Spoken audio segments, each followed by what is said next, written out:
Ready? All right, we're ready. 6:30, yes, we're ready. Good evening, ladies and gentlemen. I'd like to call tonight's March 17th meeting to order. Welcome to the City of Belle City Council meeting. Please silence all technology during the session. Thank you for participating in your city government. City Clerk, do we have a quorum? Yes, sir, we do. Very good, thank you. Ladies and gentlemen, if you would kindly stand for the invocation and pledge of the flag led by Commissioner Bobrowski tonight.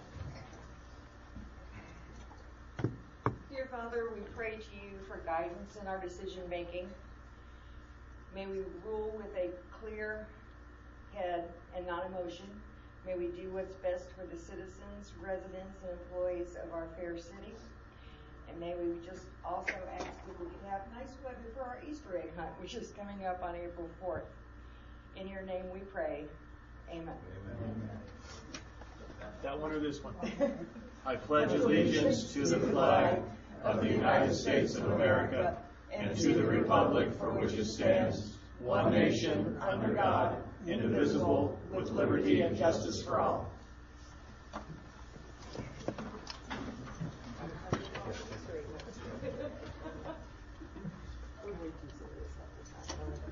This evening, public comment, and I have one so far. If anyone would like to make a statement or make a comment, you should do so by filling out a yellow card immediately and getting that up here. Tonight, I have Kirk left, but he has asked to be able to speak during the compensation discussion later on, and we'll allow him to do that then. I see no takers, therefore we'll move on to presentations and police awards, and I'd like to turn it over to Chief Grimm. Thank you, Vice Mayor and Council. So I think we described this a few years ago. The Deputy Chief and I don't pick the awards. What the awards are done is they're nominated by their peers, all the different people that work with them, and they're sent up anonymously to the Police Advisory Board, who then goes through them, and we have a meeting, and they provide who they think is the best pick. So we kind of get all the workers that are doing the work with everybody, and an outside look at that, and these are how these awards are decided. Years ago, I decided that if you get nominated for an award, that means you did something pretty good throughout the year, and somebody recognized that. So even if you weren't selected, I'm always going to provide them with a Chief's Award. So we have 5 officers that were selected that didn't win an award this year. Sergeant McCormick, if you please step forward. Officer Lopez, Officer Matthews, Officer Rodriguez, and Officer Trinithala is not going to be able to make it. He had a medical issue with family members. But we'll still represent him tonight in this. So in recognition of your nomination for the Department Award, the Belle Police Department proudly presents you the Chief's Special Award. Your dedication, professionalism, and contributions to the community do not go unnoticed. Being nominated for an award is a testament to the respect and admiration of your peers and leadership that leadership has for your service. Your efforts continue to reflect positively on the Belle Police Department and the community we serve. Thank you very much, guys.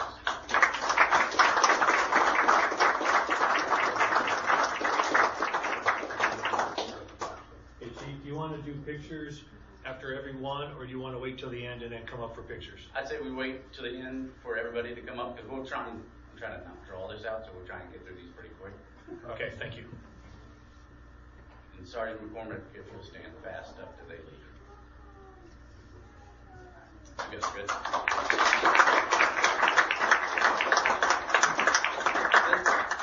This one wasn't planned, but I got the award in, and I know how much Sergeant McCormick loves getting awards in front of people.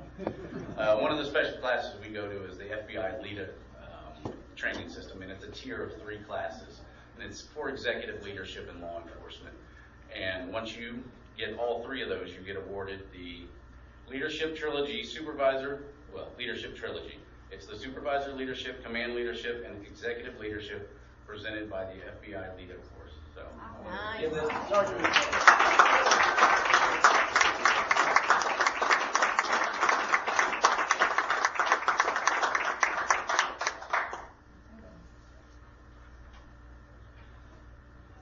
next one, so these are the officers that got selected by the Police Advisory Board after they were nominated by their peers.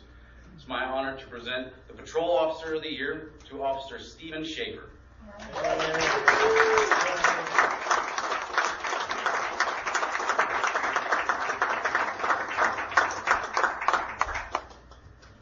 Steven's outstanding service and dedication have greatly contributed to the success of the department and safety of our community. Officer Schaefer does more than just go out there and patrol on the water and out on the roads. He's a vital part to our department. He's gone from taking bad guys to jail to putting doors in bathrooms for us. So he's always out there doing everything we ask him, and he's well deserving of this. Thank you very much, Schaefer.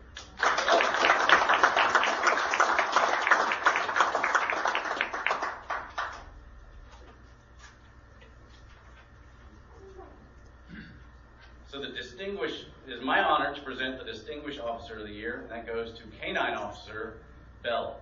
That's Hernandez. Come on up here, Hernandez.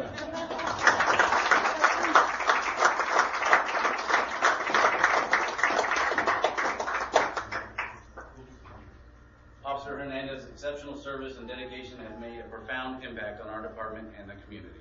Well-deserving, Officer Hernandez has taken the Canine Belle, and while she's still a puppy, she's out there learning, she's out there training every single day. She's going to events, she's getting better. She's a little skittish sometimes, but she's getting better.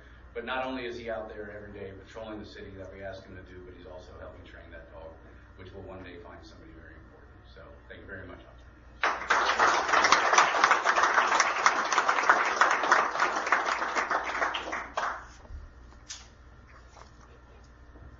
This one's Supervisor of the Year. It's my honor to present the Supervisor of the Year award to Sergeant Ferriola.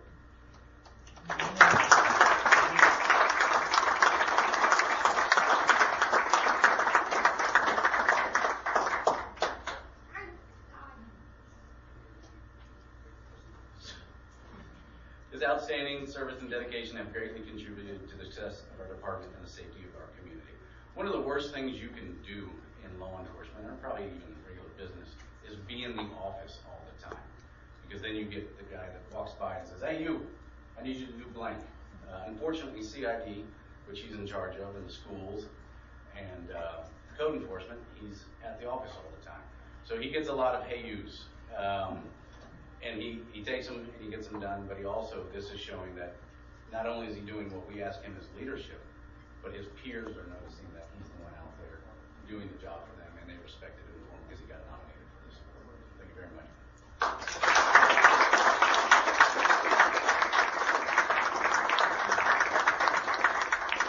And now, if you want to take a quick recess, we can probably do pictures and get these guys out of here. Some of them sound like they're hungry. All right. Supervisor of the Year. Bring your award.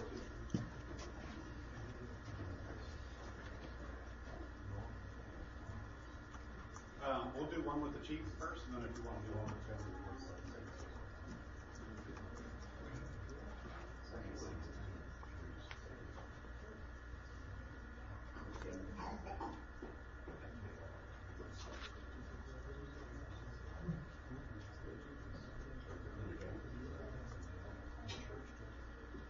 Distinguished Officer of the Year.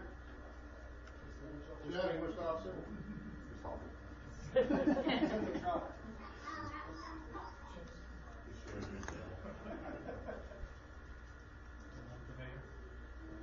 Together, all three of you maybe put them in. Chief? Oh, sorry.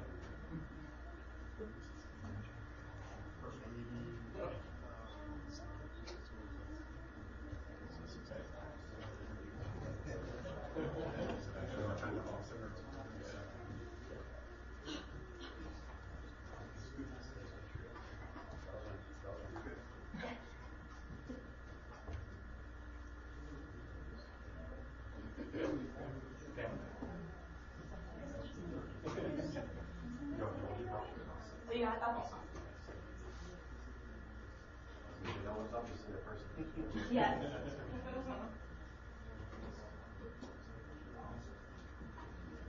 Thank you.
We're going to do everybody that got the Chiefs Award. We'll do one for picture.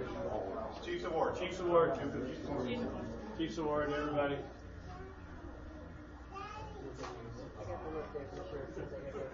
Everybody.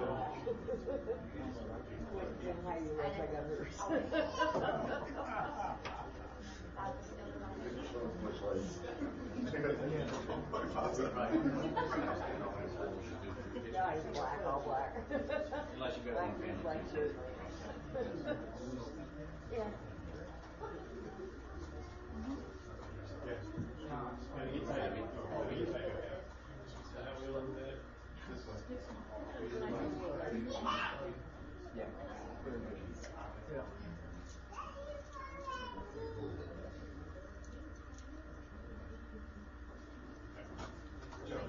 Thank you.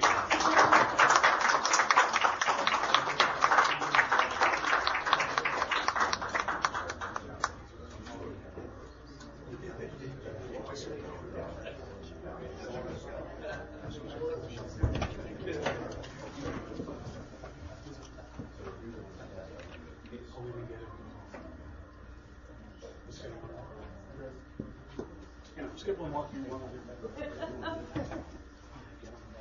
sure everybody's good. I think he's gonna make the motion to extend the meeting. All right, now we'll get one from the mayor. From the chief. Oh.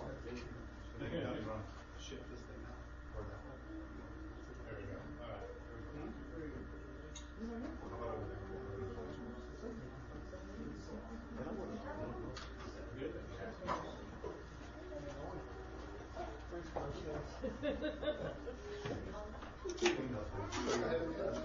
No, I didn't go in.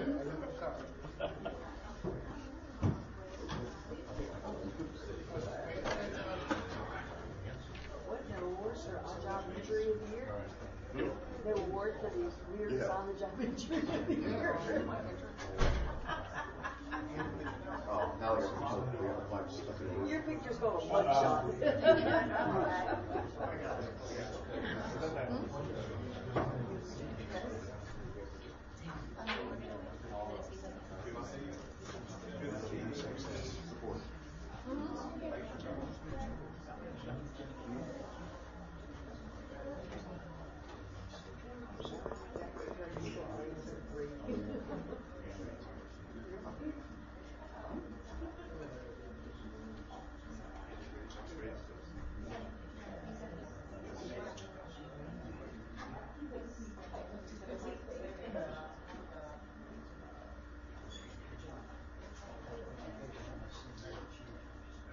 Chief, we good?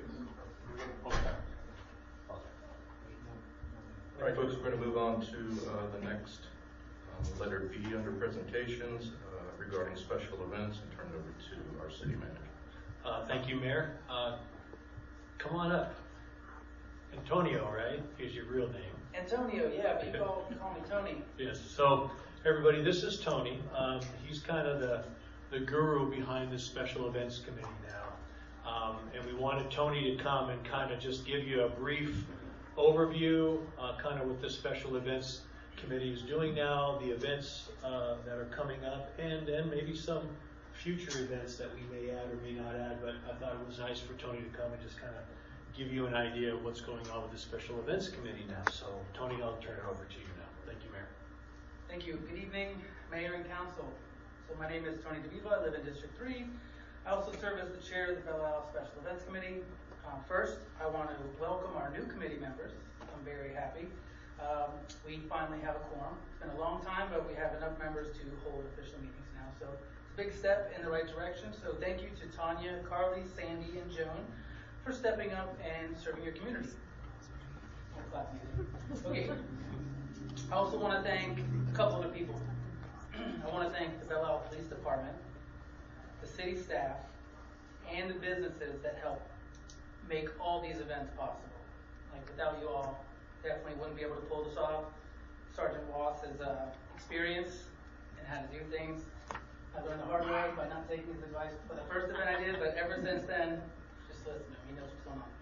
Okay, I'd also like to thank key sponsors, Gold Key Roofing, Regal Boats, Oak Ridge Gun Range, Fishback Dominic, Rikers Automotive, Ray's Deli, and then residents like Mr. Pete Madison. Their support helps this committee turn ideas into real experiences for Belle families and residents, and we definitely couldn't do it without you all. So I wanted to publicly thank you all and put it on the record. So yeah, I also want to say thank you to the commissioners who always show up to the events, connect with the people. You know, that really says something about you guys' character. I want to thank Phil from Public Works and his entire team. I don't know if he's here or not. But again, another department who is invaluable to this committee. They're the quiet people who come in and then help break down, clean up, you know, unsung heroes. I would say your department is over there. Moving on to budget. So for the 2025-2026 fiscal year, the committee was allocated an annual budget of $20,000. The total projected cost of our events is $22,558.84, give or take. But because of the strong support from the title sponsors I mentioned earlier, event booth sponsors from local businesses, silent auction donations, we're able to stretch these dollars that you allot for us a little further. So tonight, I'm here on behalf of the Special Events Committee and the community for your consideration for additional funding, so we can continue bringing events and community experiences to the residents of Belle Isle. And that's pretty much it. How much, you ask? Okay.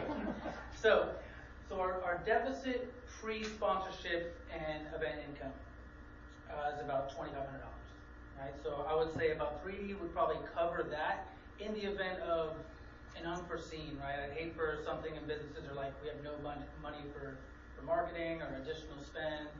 So what are we gonna do? You know, and a lot of these events are planned 6 months earlier than the Christmas event we're about to start planning. So imagine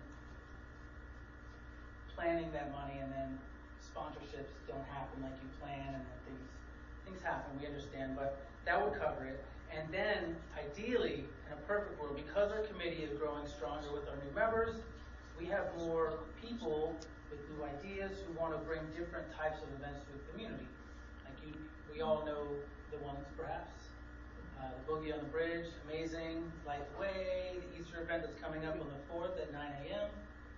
If you all want to show up to that, it's going to be so much fun. And other events. So I think that about $5,000 should help us cover the deficit and bring at least 2 to 4 more events throughout the calendar year. Because right now, there's just kind of like a dip between this Easter event and then October.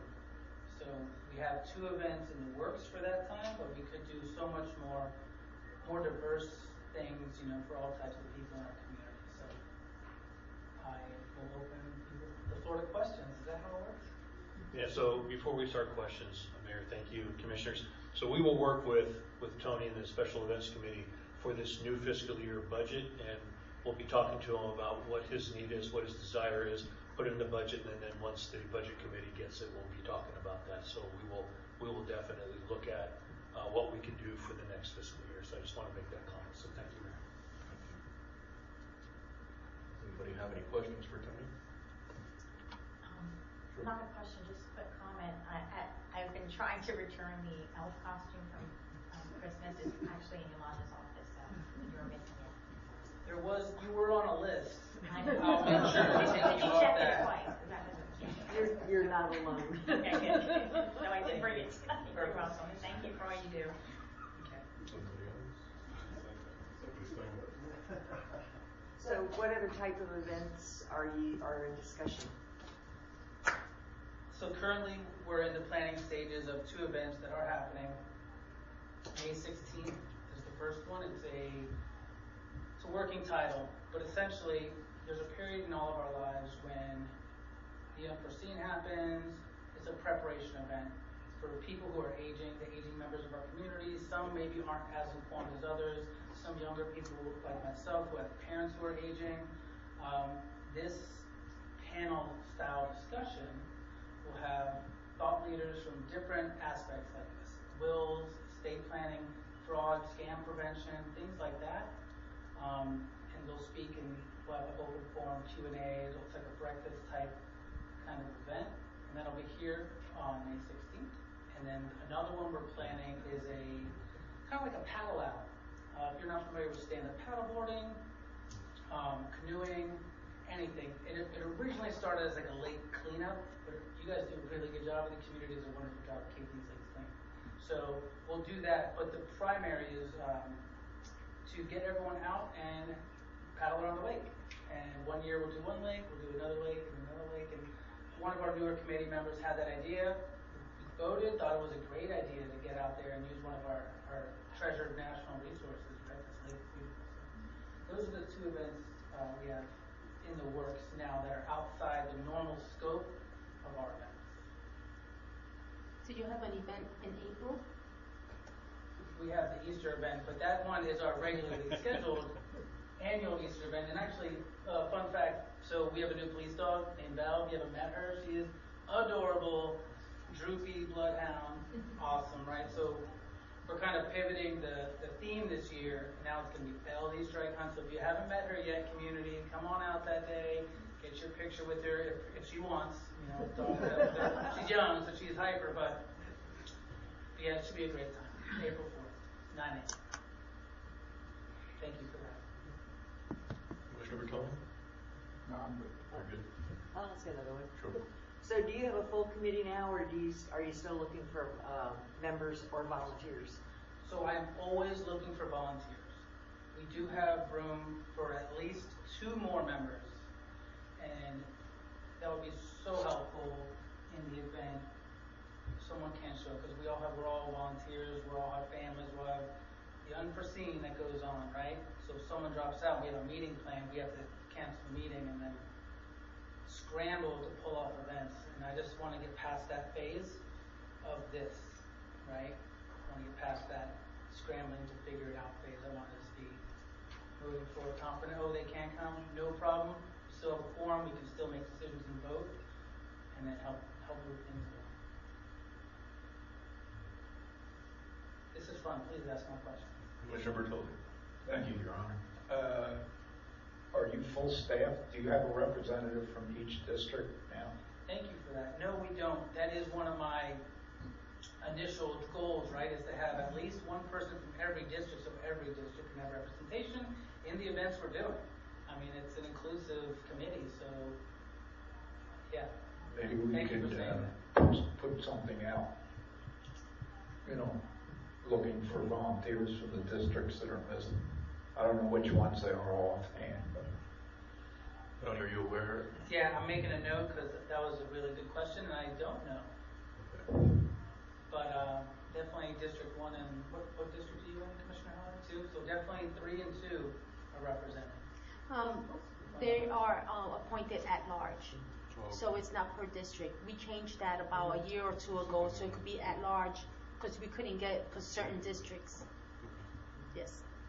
So then you could at least have 2 more spots Yes. you'd like to fill, regardless of Yeah. Okay, very good.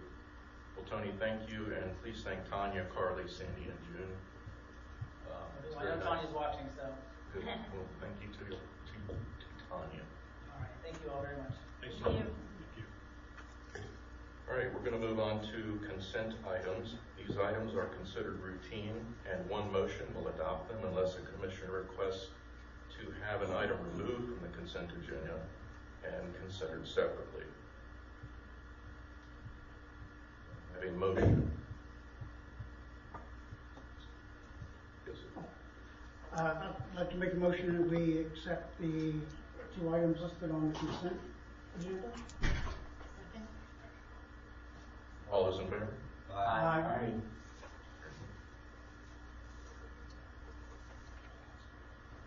Oh, any opposed? Great. let's move on to unfinished business. Letter A would be the compensation study update, Evergreen Solutions. Your chief? Yeah. Thank you. Thank you. As we presented it in the meeting on the 17th, tonight's item is the next step following the classification and compensation study presented to the council. The study provided an independent market data and structure framework managing compensation across the organization. The action before you tonight establishes a unified step-based plan structure for city positions. This allows compensation and progression to occur consistently, predictably, rather than through individual adjustments over time. The item also includes the necessary budget amendment to support the adjustment within the current fiscal year. The fiscal impact of this year is outlined in the agenda materials. With that, do you have any questions? Chief, can we make sure that Stacy's on the phone, and Stacy's from Evergreen, so. Correct. We have a representative from Evergreen, Stacy. She's on the phone. If she's still there. Yes, I'm here. I don't know if you guys can hear me or not. Very good, we can. Thank you, Chief. Thank you, Mayor. Yes. And if she can't, we'll just make sure that they did you hear that she said yes. So, but she's here to answer questions. The chiefs answer questions. We have our finance director, Tracy. Thank you for coming to answer questions. So with that, Mayor, I'll turn it over to you and the commissioners to ask questions and discussion. Very good. Anyone have any immediate questions?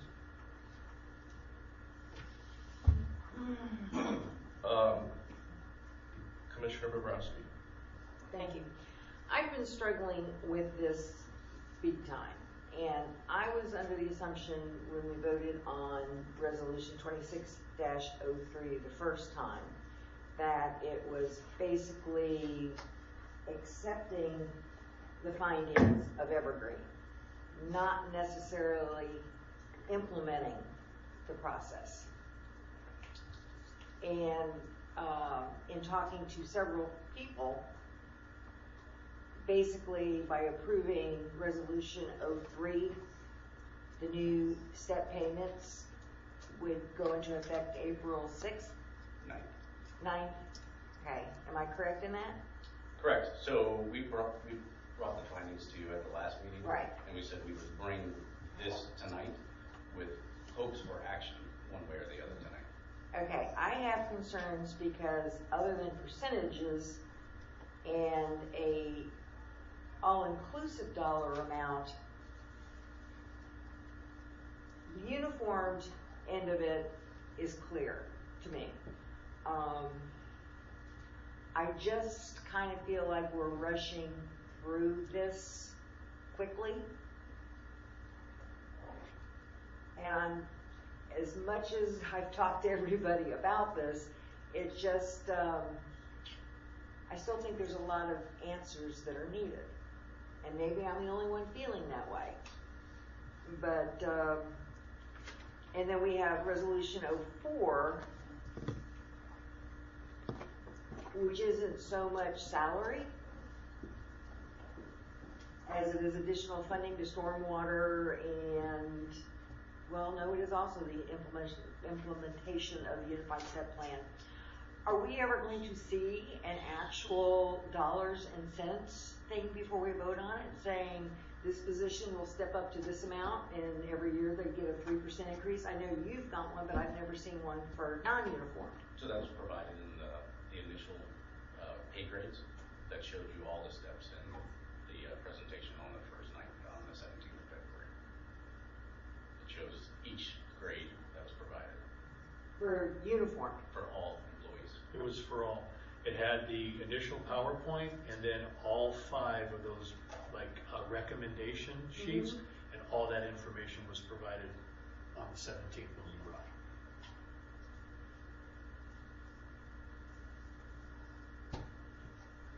Well, I stand corrected, but it's still, I mean, I'm sorry whether I totally missed it or it was too much information, I'm not sure. But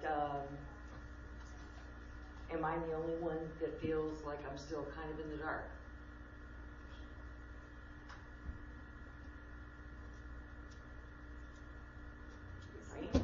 I was going to say, I evergreen. It was a lot of information, and we were able to kind of review that and go over it. I know I was able to meet a couple of times with the chief because I did have some questions, on, I'm not a finance person, but this kind of explained, and there were some gaps that I wasn't sure of, but that kind of made perfect sense. So I was under the impression that tonight would have been voting to propel that forward, given the time frame that we're looking at, for fiscal year. So that's just me. Commissioner Smith? Thank you, Your Honor. I spent my entire career in the private sector. I'm all new to the public sector, but I can assure you that I've been embarrassed that we don't have this years ago. I would not have taken a job here just because I like the building or like the people here or anything else without knowing that there is a progression system, and we have none. And now we're trying to fix that, and yes, it's going to cost money. Sadly, we were very, very fortunate that we have the wonderful people we do that work here every day.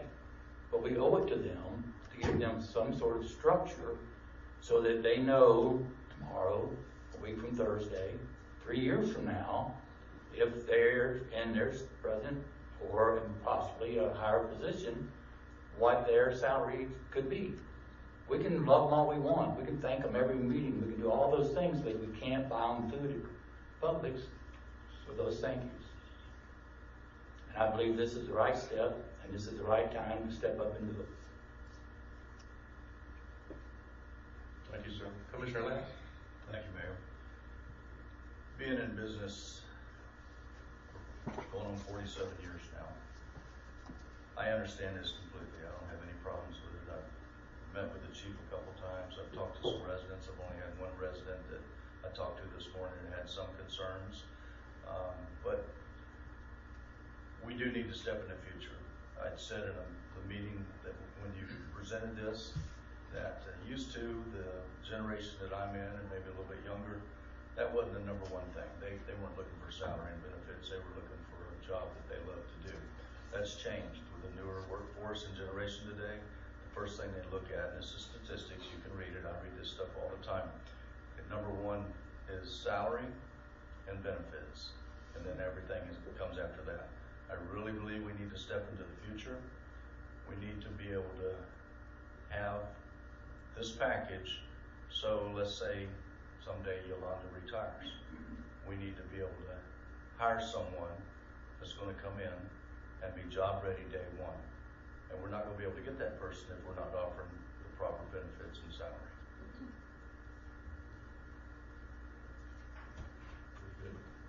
Commissioner Shaw, please. Yeah, after going through over all the numbers that were provided by the chief and Stacy, and meeting and talking with the chief, I'm not a finance guy either. I was fortunate enough to just be given a budget every year, and that was it. No questions asked. But the explanation to me was not so much about the actual numbers as the stability for our officers and our staff. I can't imagine what, for instance, Chief Grimm or Mr. Rudimenken had to go through every year dealing, well, this person is at this grade, and he was hired 3 weeks later, and I mean, it had to be a nightmare.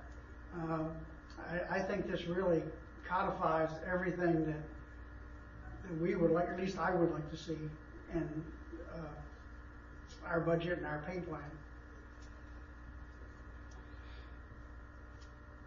Good. Commissioner Patel. Thank you, Your Honor. My only question is, for this plan, we need something in place. But my question is, why do we have 2 resolutions? And some of the money's coming out of stormwater and some money's coming out of the regular fund.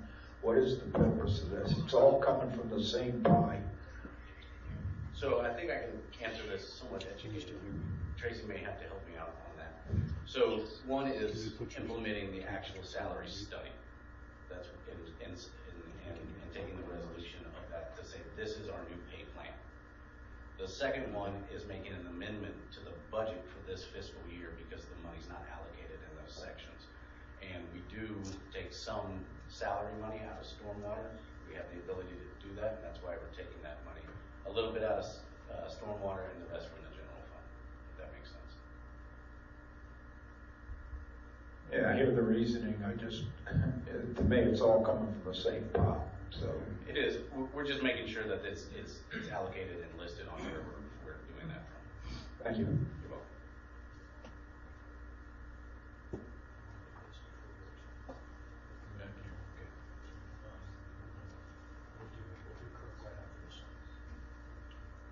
All right, folks, before I make any comments, our city mayor provided a prepared statement, and if I could just read that. To city commissioners, city manager, and staff, after thorough review of the proposed pay increases and salary survey, I am supportive of moving forward with these adjustments, contingent upon the implementation of a structured annual performance review process for all employees. Albeit concerned with the overall fiscal impact to the city, I understand the need to create wage compressions to stay competitive and ensure maximum performance. This process must serve as the foundation for all future compensation adjustments. Specifically, cost of living increases should not be automatically applied, but instead be incorporated into a tiered performance-based system. The maximum available increase each year will be guided by relevant economic indicators, including the Consumer Price Index and inflation. However, the actual percentage increase awarded to each employee will be determined based on their individual performance evaluation. Under this framework, employees who meet and exceed expectations will be eligible to receive a higher percentage of the allowable increase, while those who require improvement will receive a reduced adjustment or none at all. This ensures that compensation growth is both fiscally responsible and directly aligned with performance, accountability, and service to our community.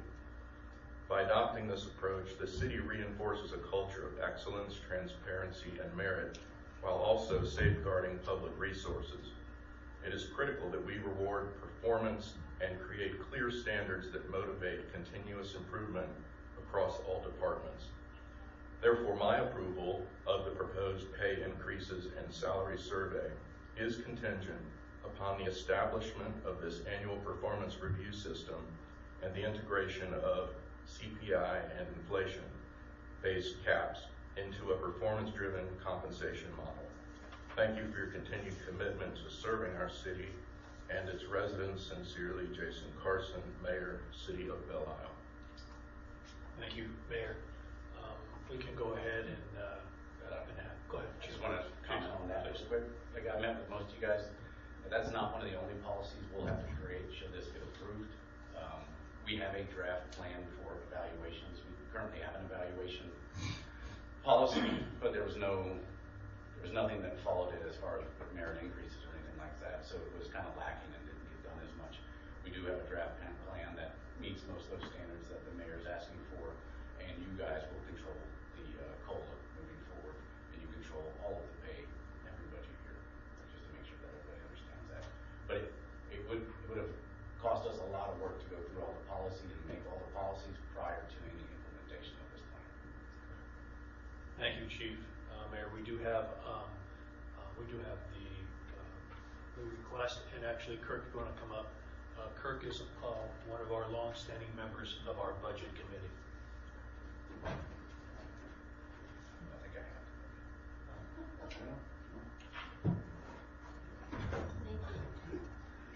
Mr. Leff, if you would kindly just state your name and address.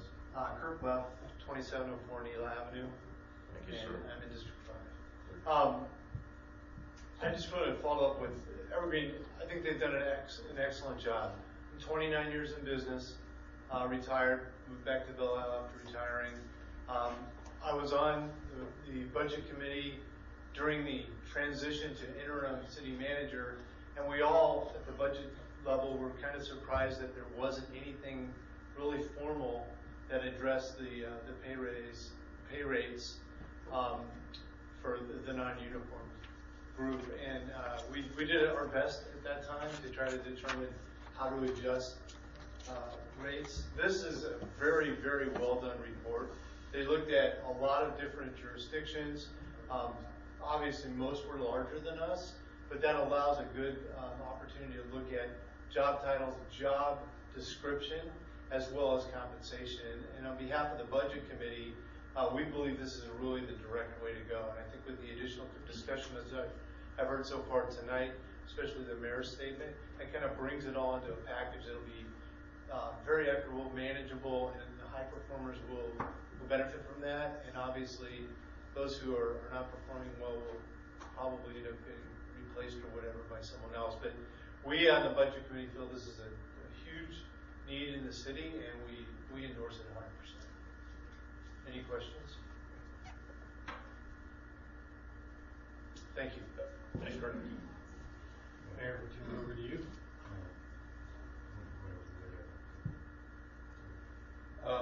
Well, if I could, I just wanted to kind of add my 2 cents. If I could ask Stacy, can you hear me, ma'am? I can. Very good. The job descriptions. Did you come up with all of those and the details that go along with each one, or just what? Yes, my team did. Okay, and you arrived. Go ahead. I'm sorry. No, I was just going to follow that up with you. My team did, and it's based on input from your staff as well as best practices and very common other descriptions within your area. Very good. I met this past week with Chief, and absolutely no disrespect to your finance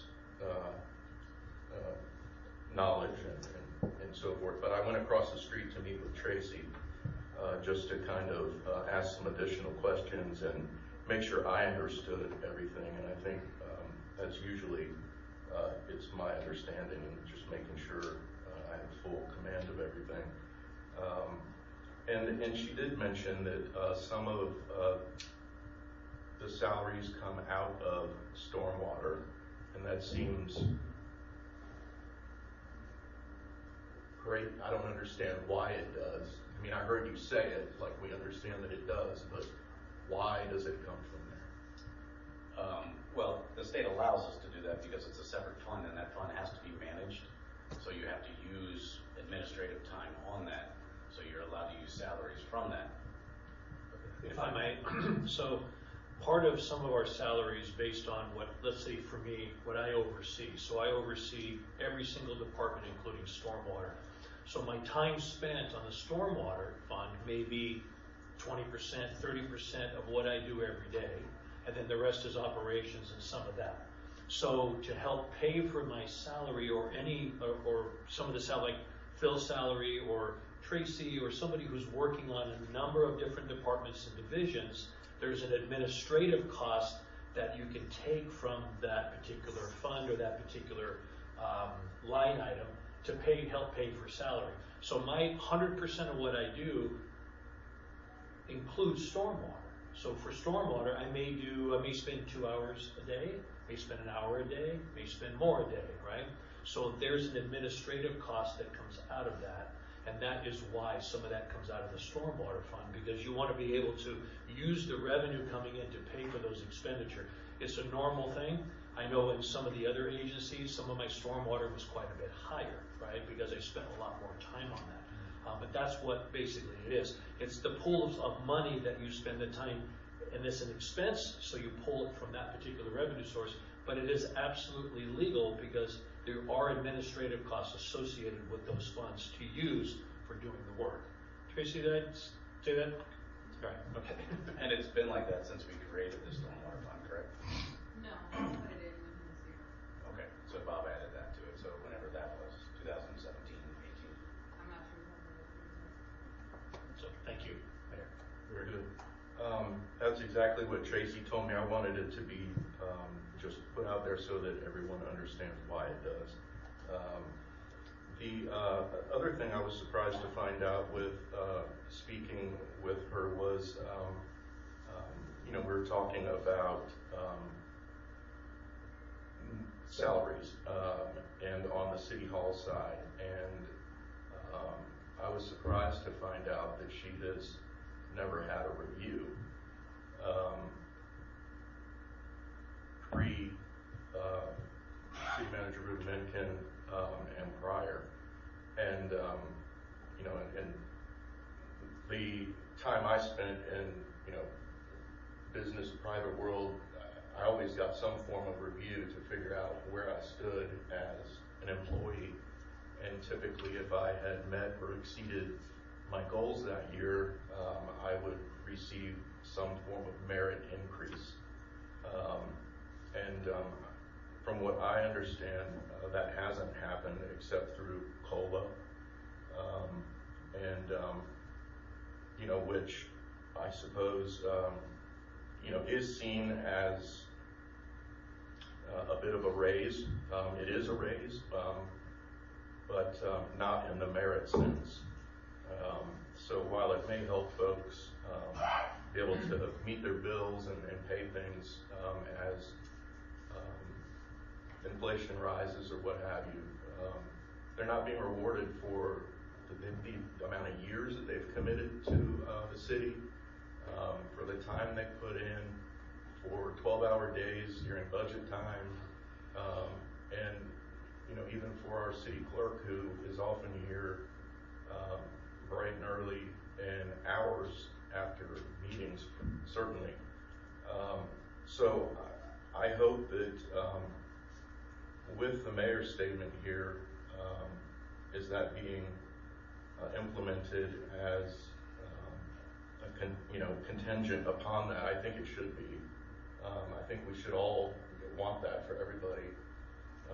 I know the chief has a lot of that already in place there, but I think we want to make sure that that happens along with the compensation study and moving forward with it, in my opinion. Not only would it be a unified step plan for the city, also that evaluation plan would shift from the police department and come over here, and the whole city would fall under the same evaluation plan moving forward, should it be passed. Absolutely. Thank you. Commissioner Lance. Yes, sir. I move to approve Resolution 26-03 and Resolution 26-04 as presented. Yes.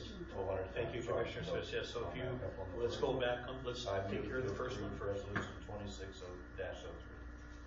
Second. Does it need to be read, the resolution? Yeah, we should probably read it all. If you want, I can read it for you. So go ahead with the motion.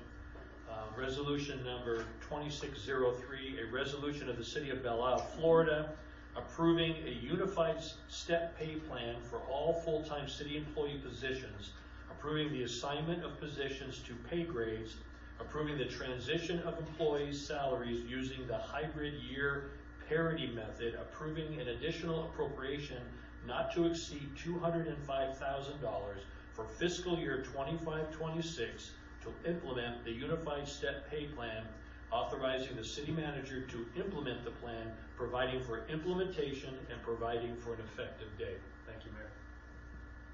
Thank you. Do we need that for discussion for anybody? Can I just ask one more question? Yes, for discussion, Commissioner Bobrowski. Okay. I agree that yes, a step plan is a good thing. I never have been with a company that didn't have one, so I understand the merit of that. I guess where I am perplexed is we do not have a policy yet in place for raises by performance, correct? We have a performance evaluation policy, but it was not tied to merit raises, no. Okay, and that's what's being proposed? Okay, and then going back and looking at the appendix from the presentation from Evergreen, are we looking at the minimum the midpoint, the maximum? Who's to decide? That's what the hybrid year party method, it places every employee into a position on that pay grade. Okay, the pay grade's like the 115. So you'd be level 115, and then depending on years of service, and then also it's a classification. So it's a hybrid of how many years you've been here and what positions you've been here is what places you into that pay grade, into the step in that pay grade. Okay, but my question is the steps, are we going with their appendix that has a minimum, a midpoint, or maximum? So they all have steps. So like, for an example, if an officer has been here for 5 years, they would go to step 5. Okay, maybe we're talking about two different things. I'm talking about this one that's. So that one is just a suggestion of midpoints, but there's also pay grades that come across. Was that in the initial presentation? That's what I'm looking at. Not the midpoint, but each one, like 107, 105, all that. Yeah. You know, You guys are talking two different things. I know. She wants to know where the minimum was derived from, the midpoint, and the maximum, and where people are going to get in on it. No, not even that. I just want to know. To me, it's like you have 3 options. You can go with a minimum, you can go with a midpoint, you can go with a maximum, or someplace in between. There's 20 steps in this plan. Yeah, understand that. And you get placed in the step that you're at, not the minimum. That's just a guide for minimum, standard, or minimum, midpoint, and highest point. But the actual pay grades have a listed salary for each step. So step 1, 2, 3, 4, they all have their different ones. The hybrid model puts you into that step. It's a different chart than the one you're looking at. I don't know if anybody can provide her that chart or how we would get her that chart. It's just if you're Microphone, Kirk. if you're looking at the midpoint. And I'm sorry that I'm being so. No, this is good. This is good. So if you look at that, it shows the grades as a column, minimum, midpoint, and maximum, and that's what your question is related to. The minimum is the entry level. The maximum is the 21st step. So it kind of progresses in there. It isn't 21. There's not 21 columns. So entry levels here, midpoints around 10 years. And then you max out. Thank you. Okay. So as somebody told me that, I could have saved a whole lot of time this week trying to figure it out. That's why you asked the questions. But you can have the page with all that information, but this really sums it up. And when you look at where someone's placed, they're going to be placed in the year in which their service is, and it's going to fall somewhere between minimum and midpoint if they're over a year, and midpoint and maximum if they're beyond 10 years. See, after that whole presentation, I was taking it as that's a spread. Some cities pay the minimum, some pay the maximum. And that's why I couldn't get anybody to answer the question, because I misinterpreted. And had you said you're going to start at $16.75 an hour, and after 21 steps you're going to be up to $25 an hour, ding, ding, ding, the light bulb was there. But I'm sorry, this is vernacular that I'm not used to. And obviously, everybody I talked to wasn't getting what I was trying to understand. I got your question. Thank you. Where were you 2 weeks ago? But it all, like I said, Commissioner, it all ties into your years of experience, and that's what that hybrid system is Yeah. what Kirk was talking about. Where you Years of service. Years of service. Experience. Where you get put into that Understand. entry, mid, and max. So I said, entry level, this is the most you're ever going to make on the pay scale. It would have been clear. But having all this other stuff to me, it was clear as mud. Thank you. And my understanding is for experience, that is taken into consideration before you actually begin work. Like if you have, someone comes in and joins your force that has a number of years, you're going to have some sort of rubric, is my understanding, to give them credit for those past years, correct? Correct. We have a rubric that we're going to do, pretty simple for law enforcement. If it's 100% law enforcement, it's going to count 1 for 1. But you only get a 2 for 1 on that. So if you come in with 10 years or plus of experience, you can only max out at 5 years in the STEP program coming in. And then Tracy created one for civilian, a rubric that whatever job you're going for, which we'll refine that one as we move into this plan that should get passed, we'll define how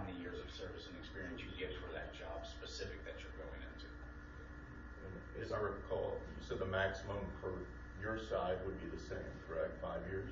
Yes. Right, okay. Kirk, if you don't mind, I just want to state that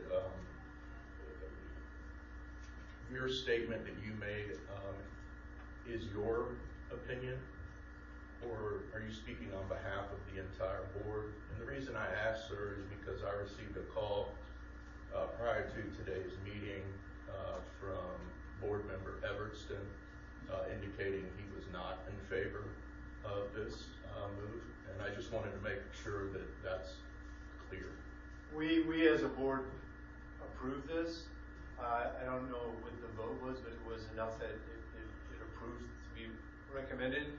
And then I was asked by the committee to represent them here tonight. Very good. Thank you.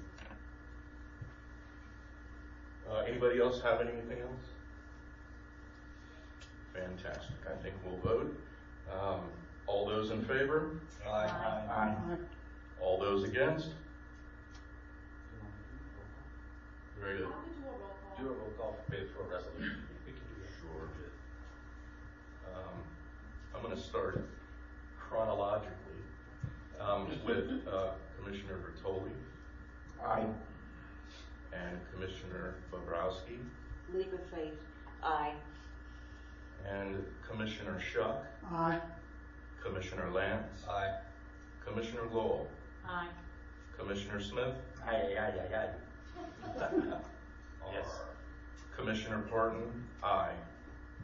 All right. Thank you very much.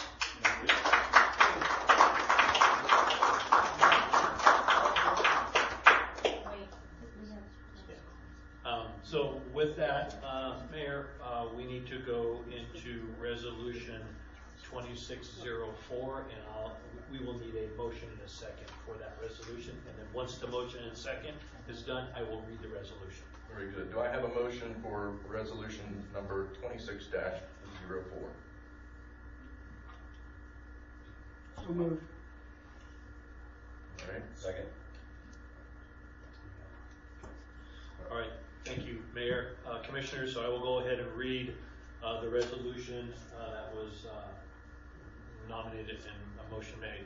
Resolution 2604, a resolution of the City of Belle Isle, Florida, amending the budget for the fiscal year beginning October 1st, 2025 and ending September 30th, 2026 to provide additional appropriations in the general fund in the amount of $81,632 and in the stormwater fund in the amount of $9,086 for implementation of the Unified Step Pay Plan and providing for an effective date.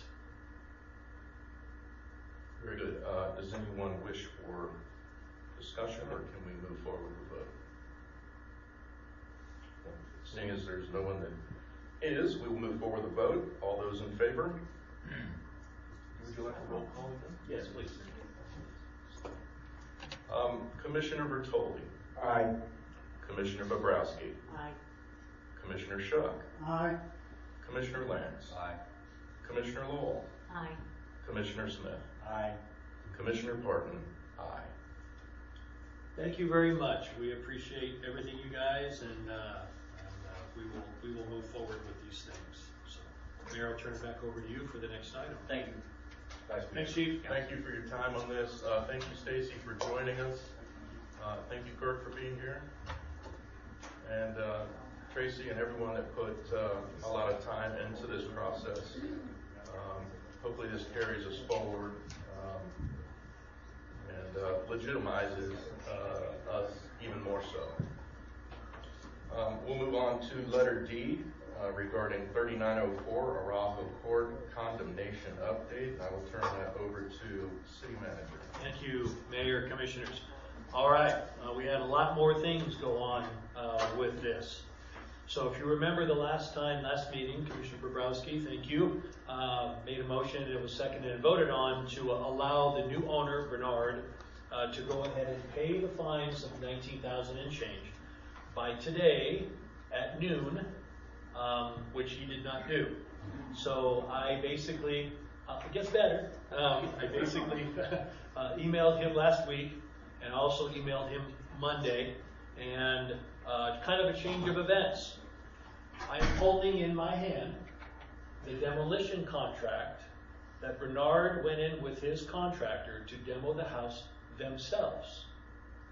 We do not have to pay for demolition. So basically, I believe that, and Phil's been working with him as well, so thank you, Phil. I believe they came to the understanding that it's not going to work with the loans and everything with the way the house is. The house, we know it's pretty bad. So with all that being said, without getting into a number of emails and a number of discussions, we told Bernard that, hey, if you're going to do this, you need to do this and start now. So Bernard actually, yesterday to today, actually got a demolition contract in place. Signed demolition contract. I'll show the mayor. It's signed. And demolition contract, right? So I'll go just to read a couple little things for you, then I'll explain it. So it's per Bernard and BAC Trucking and Excavating. It's for 3904 Robert Court. And it talks about scope of services, demolition of the whole property, and what everybody wants to hear is the demolition schedule. So if Phil and I were going to push this forward, which we would have done tonight, without vote from the council, because council's already given us permission. If you don't pay, it's coming down. It would have taken us about 2 weeks with permits and getting everything together. That's the time that they have on this demo contract. So basically the start date will be March 31st, 2025, which is 2 weeks from today. And completion date, 100% of the work, as it says on the contract, April 6th of 2026. Full completion date, April 6th, 2026. They will keep the work site clean as in the contract, and they will demo it all the way down, everything just like we were going to do with our current contractor. I kind of don't know what to say. This is it's kind of like this is a good thing. So with that being said, I don't know that we need an approval from the council to move forward with anything, since they are going to go ahead and have the 2 weeks and then finish the demolition by the 6th. I'll open it for discussion, and then we can go from there. So anyways, thank you. Commissioner Bertoli? Thank you, Your Honor. So now, if I'm understanding this correctly, Bernard is going to do the demo? Correct. On his dime with his contractor. With his contract? Yes, sir. Is his contractor insured and all that? Yes, he's insured. Yeah, he's insured, and he also has a license, and he's been doing business for a long time. They do have a demo permit for just the back wall, because that whole back side was completely termite ridden. So now they'll have to get another demo permit for the whole building, which they are working, and Phil had talked to him this week to make sure that they get those permits prior to demolition. That's why they scheduled demolition to start in 2 weeks, to make sure they got the proper demo permits and the insurance and everything in place before they start tearing the building down. So this contractor, Bernard, is going to tear it down, no charge to the city? Correct. On his dime. All right. And, after all we've been through with this, I don't know about this, really, to be honest with you. I think it's another snowball. Well, they do have a contract in place. They do have a website. Yes, they do have a website for the contractor. And you have given myself and Phil permission anyways to move forward. So if this doesn't move forward with them, we are still going to move forward tearing the house down. Oh, I don't think there's any doubt about that. Correct. Correct. At this point. Yes. But, all right, thank you for your answer. You're welcome. Commissioner Lance? Well, I hope he got a better price than what we did. But has he paid the fines? No, he's not paying the fines as of yet, but he is taking the house down. We're going to discuss that with him. The idea of if he pays the fines and has skin in the game, you guys were going to allow him time to fix the house, right?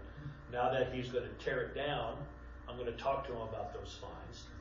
But if the council would still like him to pay those fines, we can make him pay those fines, right? Or we can put a lien on the property, or what, Dan suggests a different way. Will we need another motion, just in case they don't finish by April 6th, I believe you said, to say that if it's not done by April 6th, or a approved time by you and Phil, a reasonable time, then we will go ahead and start the demo process. We have a meeting on April 7th, yeah. So if it's supposed to be completely finished by April 6th, but we already have your permission. Phil and I already know to move forward with demolition. So we're going to be pushing him hard to make good on but he has a contract. I have it right here, right? So to do that, but we will be pushing him to make sure that, in other words, like Phil said, well, if you tear the mailbox down and say we started demolition, that's not acceptable. So we want to make them and push them forward to make sure that they know, the contractor knows. It's kind of one of those things. I think he looked at the house and said, we better start over. A couple more comments. I know that it's pretty close to the canal. I know the contractor knows his job, or he wouldn't be doing what he's doing. I just want to make sure they take extra precaution not to get any debris, dust, or anything into the waterway. And the second thing is, Commissioner Lowell brought this up a couple months ago. I know we don't have an ordinance for this. I'd like for us to work on this, but rodents and insects and things like that, when they go to tear that house down, is it possible that they could have a pest control company come in and maybe put some traps, rodent traps and different things? So when they do tear it down, because that house has been empty for a long time, that it's not going to evade the neighbors. Actually, we've been in the house a few times, and there is no insects and no rodents. There's no place for them to go because 3/4 of the drywall is gutted. So there's and the ceiling is completely exposed. So there's no rodents, if you will, in the building itself. Not like, you would get something that's completely closed and not have been gutted, but there's literally nothing in it. But we can look at something in the future on an ordinance for that type of thing. Thank you. I just want to just confirm, so Bernard is the legal owner of the home? Yes. Okay, that's established. And hopefully this is happening, a little cautiously optimistic. Legally, that falls in line, like that doesn't negate anything that we've done. We're okay with that, right? I mean, from a legal standpoint. I would think you'd be okay with it because it's essentially bringing the property in compliance by demolishing the dilapidated structure. However, we already have in place code enforcement fines that are running with the land. And so those predate the condemnation, those involve other things. So those are still there. Okay. If I had to speculate, this person probably looked at the offer you made them, pay the fines, get skin in the game, and then you can start financing or repair. They probably thought, well, someone said this isn't worth it. So instead of paying the city money, plus paying more money, let me use that money to demo the house. You already got this property for free, I think, right? Mm-hmm. So he's probably come back here after demolishing the house to say, oh, about those fines, reduce them to 0 or very low. So that'll be the next ask, I would think, for him, probably part of the equation. So obviously you don't have to do that. Right. So, but as of now, I think I would just recommend, like Greg is saying, let's wait till April 7th and see if he falls through. If not, then we can take the next step. Thank you, Your Honor. I really don't know where to start other than we were conned, we were manipulated, we were lied to, and quite honestly, all those things have offended me. I shouldn't be this way, but I'm human, and we're owed money, and I'm not for wiping one penny off what we paid in legal fees or the code enforcement fines or anything else. At some point, if we have to put a lien on the rest of the property to get our money back, and that's where we should go. We did it in good faith. We were upfront and honest. We've been over backwards, and we were used. And that's not right. I agree. I don't want to see us cave at all. We need to, maybe, we wanted to save the house and put her back in and let her live out her years and all this stuff. And none of that is happening. So I guess that has gone out the door. Does that include the foundation as well? Yes, I believe it does. Let me see. Like, I want it to go on. I want to see dirt. Demolition of principal structure and all accessory structures, foundations, basements, footings, and walls. So the whole shebang. Sounds like it. And if there's a basement. I hope not. They climb one down there. Skeletons in the basement. All right. Well, Your Honor. this is wild. Phil. Yeah, another country wants to jump in. That's wonderful. I specifically spoke with the contractor that's going to be doing the demo, had a couple conversations with him, and explained where the city was on this, that if this thing didn't move forward prior with it, something happening, either when they were in the remediation part or whatever, the city was 100% already on board of tearing this down. He went back, spoke with Bernard, told him the city was going to move forward with this, kind of changed the tune on it. It is going to be, the contractor is legitimate. He is full-fledged, everything to take it down. He knows where the city stands. His intent is to get that entire thing out of there, cleaned up, gone, and be done. I have had 2 conversations with the contractor on this, so that is the intent. I believe I pushed for the contract and said we need a contract on. The city wants to see a contract between him, the owner, and the contractor. That's where that came from. I did tell them they have to get the proper permits to this. Knew that there was going to be a little bit.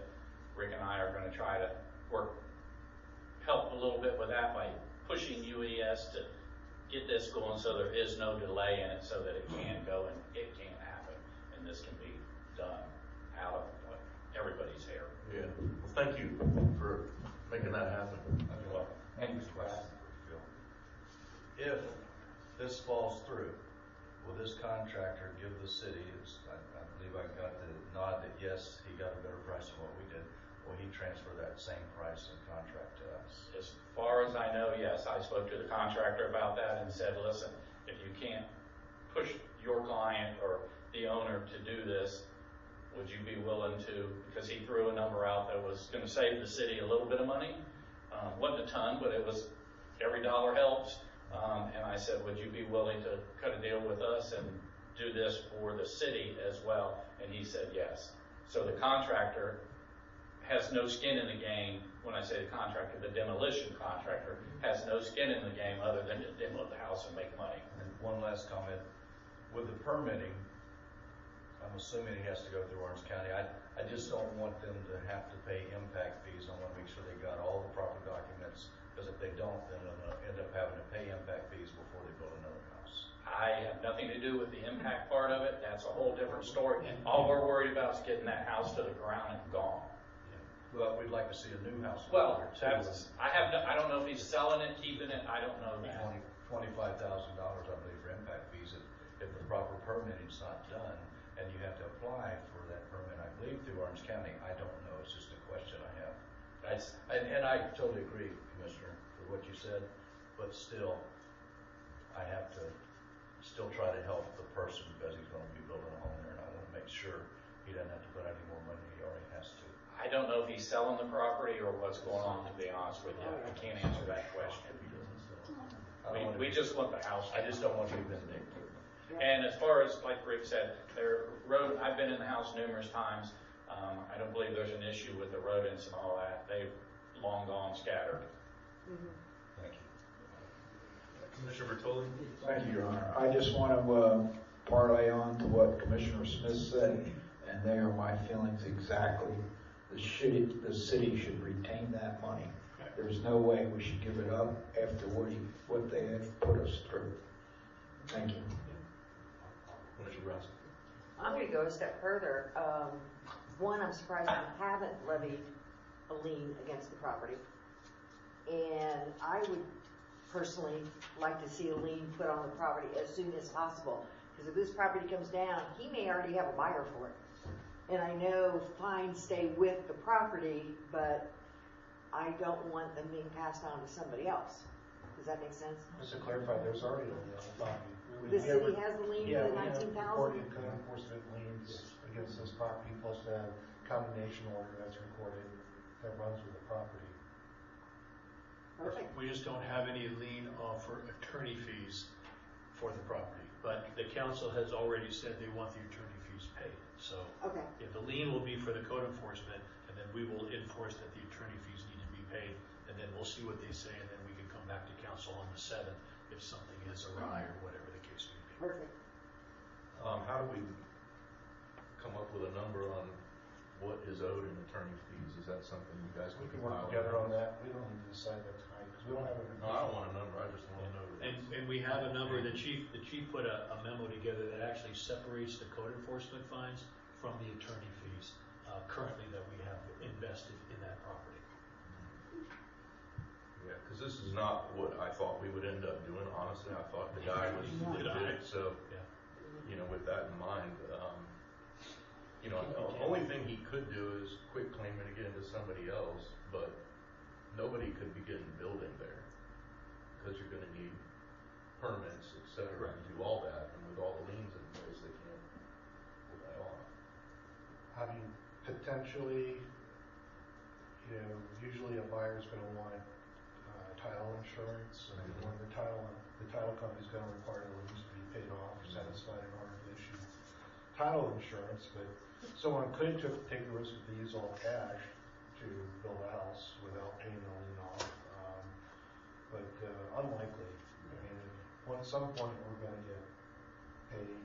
I would think. I mean, I don't know why we wouldn't. I mean, we had a situation where Lizer claimed to have lived there at some point, and so it was her homestead. But with it transferring to someone who's never lived there, they have no claim of homestead protection. So right now the liens are foreclosable immediately. We can foreclose if you want, but I don't advise that this time. Let's let this play out for at least a couple more weeks. Yay. Sorry, I had nothing. All right, let's move on to new business. BIN grant application for Lake Conway Estates. City Manager. Thank you, Mayor, Commissioners. So in your packet, we have another BIN grant application. This is for Lake Conway Estates. It's the Lake Lot Asphalt Overlay with car stops and striping. So you have the application in your packet. So they would like to resurface their existing lake lot, install new car stops, basically, you know, the curbs to keep the car from running further than it needs to be, and striping, new striping.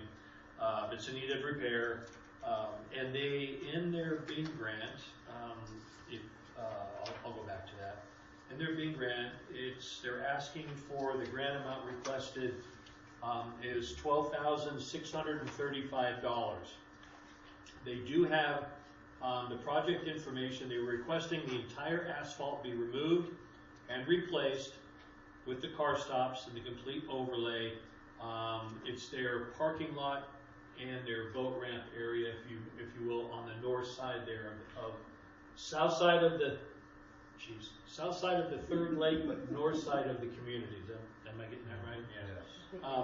So maintenance with asphalt restriping, and anyways, long story. But they're asking for $12,635 because the bid amount, what they were going to go with is $25,270, and that will be $25,270 with Titan Paving Corporation is what the one they want to go with. They were the low bid. We had two bids of $26,400, $26,800, and the low bid was $25,200. So they are requesting 50%, up to 50%, which is $12,635. Also in your packet, you have what's left over, the BIN grant commissioner amounts. We have $16,500 $443.50 left over. We do have the breakdown for that. If you want to know if you decide to go forward with this for the full amount or a lesser amount, then I'll tell you who has what, and we'll start the bartering process with each other about who wants to put in what. But that is the request for this resurfacing project for their parking lot and area up there in the cities. Which district? 1? 1 and 7. It's in the middle? 1 and 7. It Serves both those districts. Thank you. So if we 1 and 7, Commissioner Vertoli has $2,500 left, and Commissioner/Mayor Parton has $1,000 left. So for a total of $3,500. I'll kick in my 25. Yes, and then Commissioner Smith, you have the 2,500, so that's we got 25, 35, that's 6,000. So we would need a little over 6,000, 6,635, something to that. I have 2,500 left, I'll put that in there. So we got, let me start right And that's what I'm doing as well. 8,500, you're at 8,500? Yeah, so let me redo it, let me redo it to right We're about at that. 6 right now. So District 1, Bertoli's going to put his full 2,500. District 7 will put in the 1,000. District 6 put in the 2,500. So we have 6,000, and then who else wanted to put in? No, I was adding up, and I was wrong. Okay, so we have $6,000 from 1, 6, and 7 districts. Commissioner Lance, you have $5,000. You want to pony some up? Here's what I got. Because of the freeze, 2 freezes, there's a neighborhood that's having to redo all their shrubs and bushes and things at their beach lot, and also the front entrance signs, and they've asked me if I could hold some back, and I said, well, I'll hold some back, but I feel that I really need to give some up to the District 1 and District 7, so I'll put in 2,000 and hold 3,000 back. And I don't know how this would work, but if they don't submit real soon, then I'd be willing to give up more. We'll be too late for that. However, we still have the rest of the fiscal year if they want to submit. If they don't submit, it just stays. Which ends in September. Okay, so we have 5, 6, we have $8,000 now, and we need 4,635. A question before I commit. Yes, please. Was it Lake Conway Estate or Windsor Place that we did a big grant last year for their pickleball court? That was Same community, this was. Same It is the Or was same it community? I thought it was different. That's why I'd suggested a while back that maybe we keep track somehow so that we can be more. I thought it was, but I I think wasn't. we're doing that this year for keeping track of who's asking for I've it. been wrong on so many things tonight, I'm not even beginning to wonder if I'm remembering things correctly. Now, also understand, you guys are not obligated, right, to submit for the whole thing. So you could, right now we have 8,000. If you want to stop there, we can. The mayor has 2,000 left. Commissioner Bobrowski has $3,443 and change left. I'll be happy to donate $943.50. That'll be holding $2,500 back. Okay, so District 2, again, 900. $943.50. $943.50. Sure you want to do 50 more or something? So that's, Hey, that rounds it out. I got $2,500 left, so if we have to replace plants someplace else. That's what the mayor did, same thing. yeah, so let me ask the mayor. Besides, isn't there a max that we're supposed to on Bing grants? What? Up to Up to 50% of the project cost. I thought there was a maximum, so if they came in with a $100,000 project, they couldn't. No, Oh, you okay. can, but it's up to 50% of Okay. the total cost of the project. So they're requesting the Understand. 12,635. Yeah. I'm going to text the mayor. Mayor, do you want to pony up some dough, some money? see if he gets it. What do we need still? Technically sitting But you don't have any more money. The other mayor that we have. So we have, 8,943.50. So, but like I said, whatever we end up with is still good for the project. So if I can't get, if the vacationing mayor, what do I have available? Okay, you have 2,000. about 56.50. About 37 short, Bob. Got it? About 3,700. Russ, that's my number, thank you. I'll figure it out. Thank you. So just give me a few seconds, and I will get an answer from the Commissioner Lance, vacationing mayor. how much were you holding back? 3,000. 3,000, okay.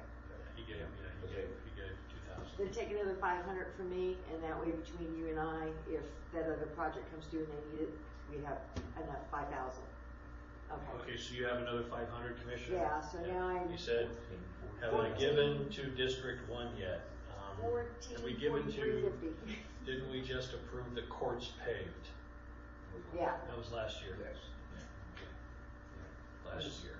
I don't want to punish neighborhoods or HOAs for being proactive, and somebody sets back and not does anything, and I think it's a good thing they're trying to advance. Okay, mayor's in for 1,000.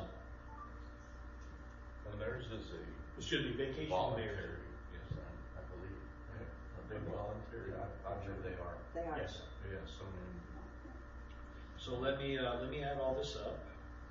So we got 5,000 plus 3,000 plus 943.50 plus 500 plus 1, 2, 3, and that equals. So right now we're at 10,443.50. So we're about $2,000 light, $2,200 light. 2,191.50 left. Yeah. If that's okay, we can stop here, or if you need to. It is what it is. We're trying to take care of all the neighborhoods, and Right. everybody's been pretty good about it. Yes, we'll have Helping 1,000 other people out. Yes. They can always have a big sell.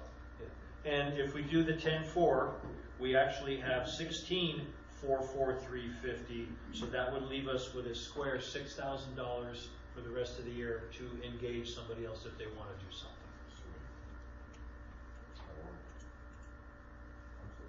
You're fine. I have a question. I know there was a big grant in my district that was awarded, and for some reason that does not transpire. Does that money come back? Yeah, so if the Bean grant was awarded in your district, and they don't get it done this year, that money will just sit there. Okay. But since it's already been awarded, we need to know if they're going to go through with it, because it's kind of already earmarked. Right. Only if they complete the project. So at the end of the fiscal year, it'll go back into, basically unrestricted fund balance as non-used. But no, that's a very good question, so thanks for bringing it up. Yes,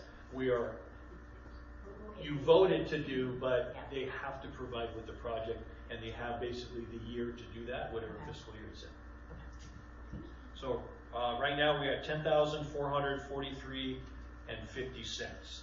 So if you guys are good with that, go ahead, Commissioner. Yeah, Commissioner, this is in response to Commissioner Lowell. As part of the Bing grant process, it says you are aware that the project must be completed within 45 days of approval of the project. Okay, well, I didn't know that, so it's been more than 45 days. So they're gonna have to reapply. So I apologize, I thought it was the fiscal year. They're gonna have to reapply. So, okay. So those funds then come back technically. Well, they've never been spent. Oh, okay. Right, so they're My still, mind is- they're still in the budget. So if that's the case, then we'd have to, you gave 5,000, so literally, if they have to come back, you still have 5,000 left. However, if they want to come back, right, we haven't asked them yet if they want to reapply, but we can reach out to see if they want to reapply for that. So is it completely dead because it has not been done?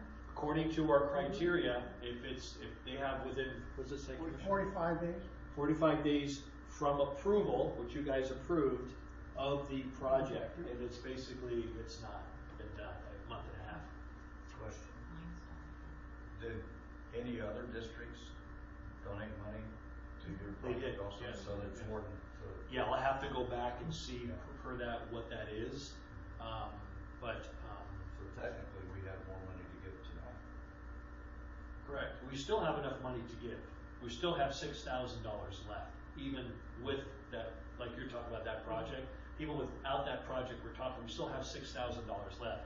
Mayor has 1,000, you have 3,000, Commissioner Bobrowski has, what, 2,000? Because you gave the 15. So we still have $6,000 left if we want to up that to cover the 12,635. Can we, I don't want to say the word table this and check with the last group that put for a Bing grant? If they go, oh yeah, we changed mind, then, Well, the last or can we amend it at the next meeting and give them more? Yes? Yeah, you can Okay. do that. I mean, there's nothing in there that says you can't give 10,000 now and then the remainder at another meeting. Perfect. But we can do that. But the latest email from them is yes, they still want to do the project, but there's no movement.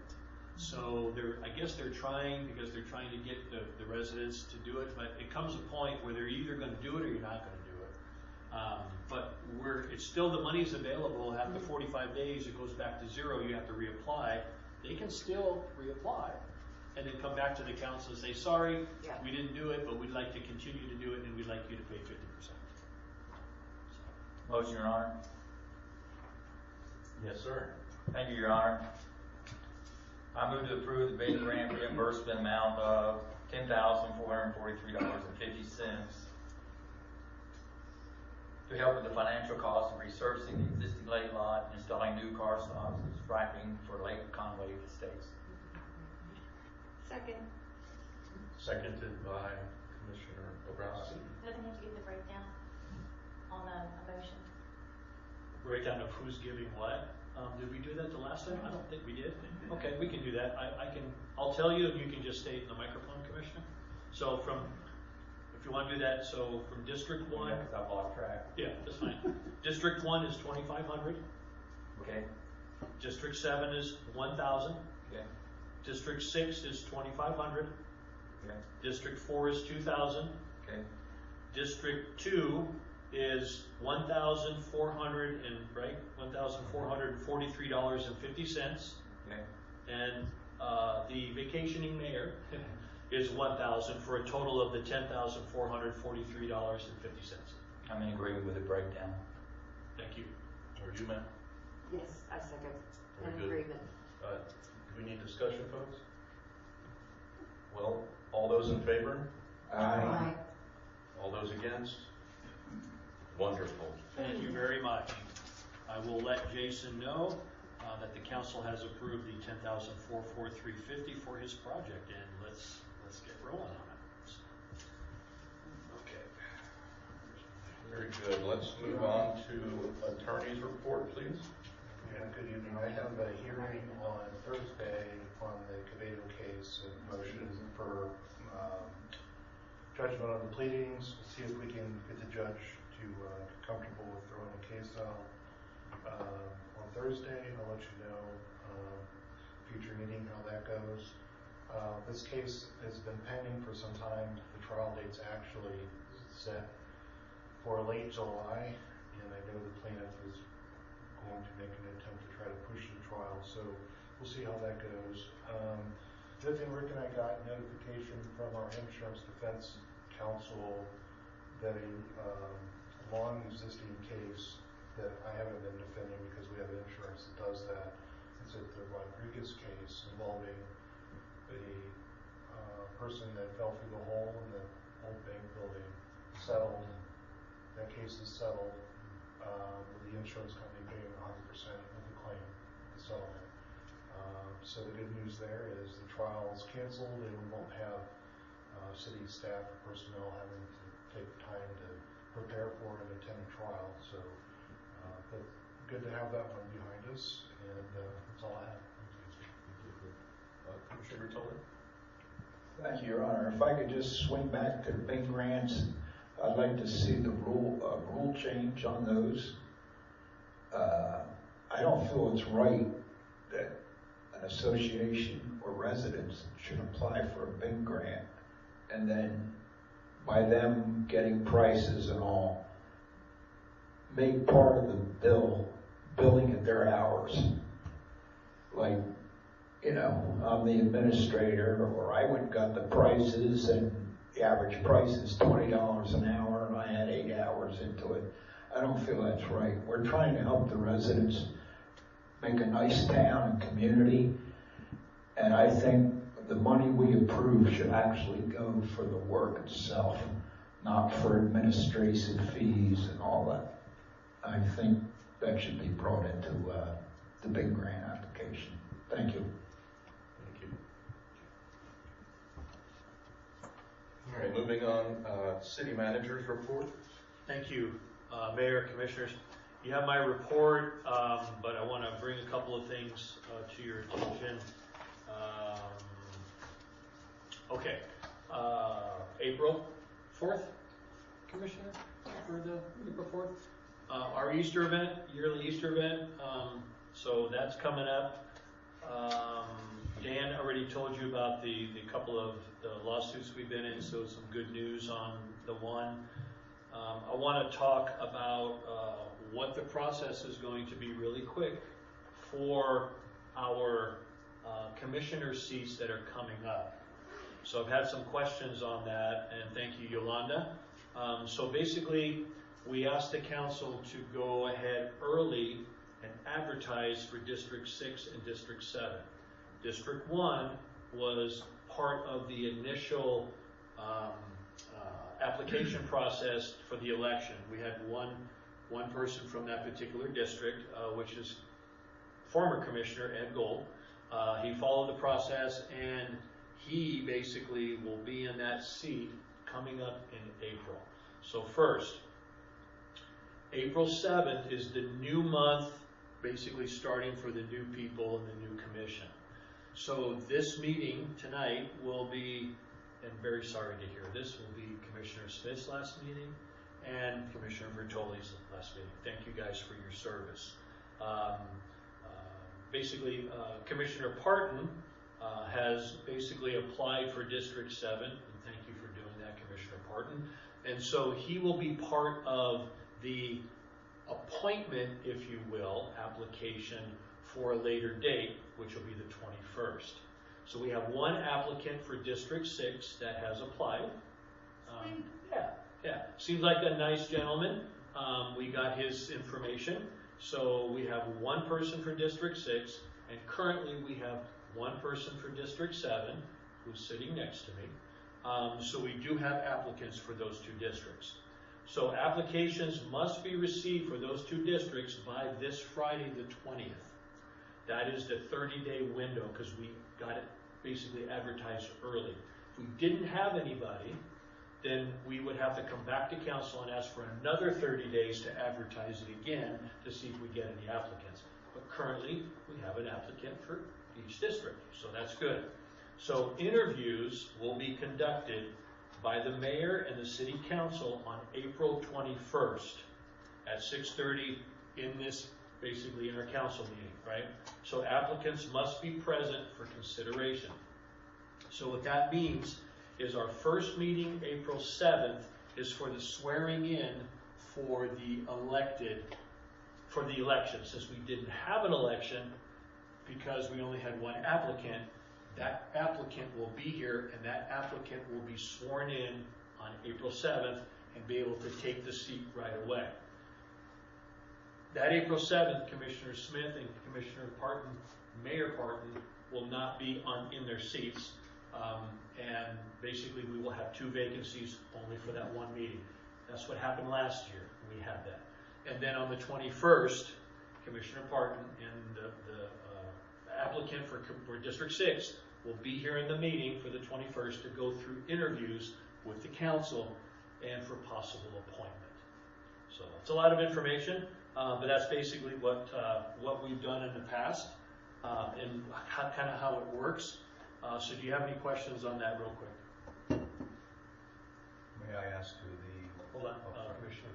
So, if we do interview, the applicants. Correct. And is that prior to the meeting so that they can be sworn in and attend that particular meeting? No, I think we did it last year. You do it during the meeting, right? So they're in the audience, so we'll go through the main process. Yeah, we'll have a quorum, right?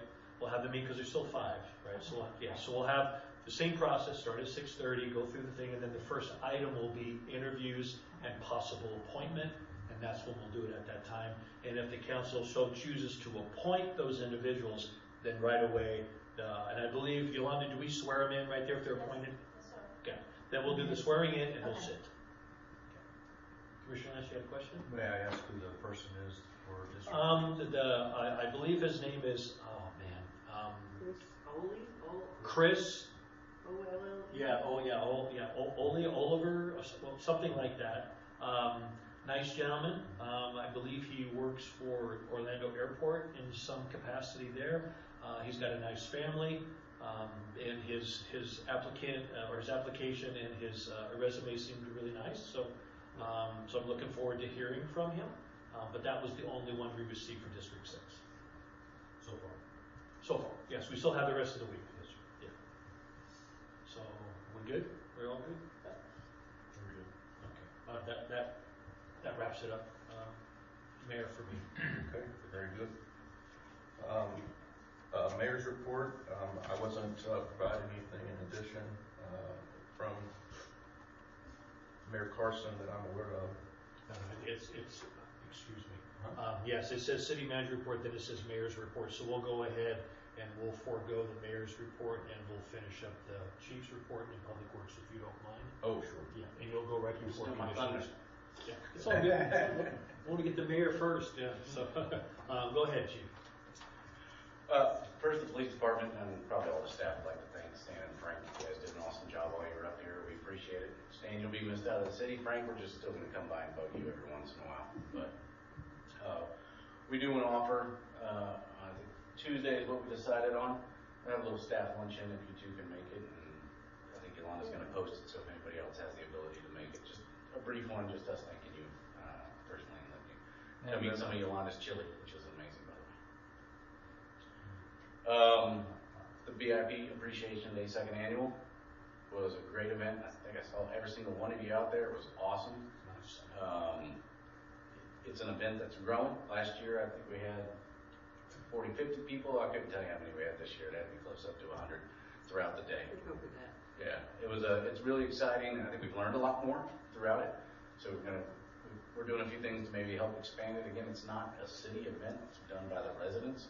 But as we get together, maybe it's one of the things that we can, I know we talked with the Special Events Committee, that paddle day, if we move, it'd be cold, but move it a little bit closer to summertime, maybe we can combine those, being that there's a boat launch right there for paddle boats and stuff, and try and get everything together. But we really appreciate it. Big thanks to Dave Smith and Bobby Lance for heading it up as they always do, and all the other commissioners that helped out, and Myri Uribe and everybody that came by. There is a water event planned for the 22nd of March. We started getting some intel on that as far as one of those non-sanctioned events. We've already reported it to FWC, also Orange County we're in coordination with, and we will have the ability to we're going to have a guaranteed 2 dedicated officers out there. We have the ability of getting our 3rd on the jet ski should we need to throughout that day. You guys are they've readjusted their whole schedule, so we will be working to support any type of actions that need to be happening on that day, should you start to hear about it. We don't want to make a big deal about it, because the less people that hear about it, the better. That we're live on Facebook. And then, on a sad note, our officers yesterday helped respond to the capsized boat. If you guys heard about this in Lake Jasmine, Lake Jasmine, our officers were there. Officer Doug was out working with Orange County. He was once with Orange County Marine units. They worked as hard as they possibly could to find everybody. I think at this point they're still missing one child, presumed. But it was a quick response. You had Orange County, Edgewood, and ourselves out there, and it just shows what type of teamwork this community and county has together. It doesn't matter what uniform you're wearing. When the emergency happens, everybody's out there rushing, and not Not that we're excited about events like this, but we're excited to make sure that we have the ability to go out there and provide the help. 3 out of the 4 did make it based on the response time, so, and that's it. Yes, Chief.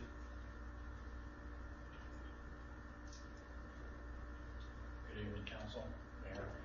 A couple things I want to go over is the Neela Bridge lights. The equipment has come in. They're going to be replacing the Neela Bridge lights starting tomorrow. Hopefully everything will go as planned and they'll be in and out of there, and we'll have lights back on the bridge again. So that's fountain, the Neela fountain, scheduled to start March 23rd for the refurbishment of that, get that thing back running again as well. Leaves again. They're everywhere. That storm the other night didn't help at all. Storm for 2 days a little bit.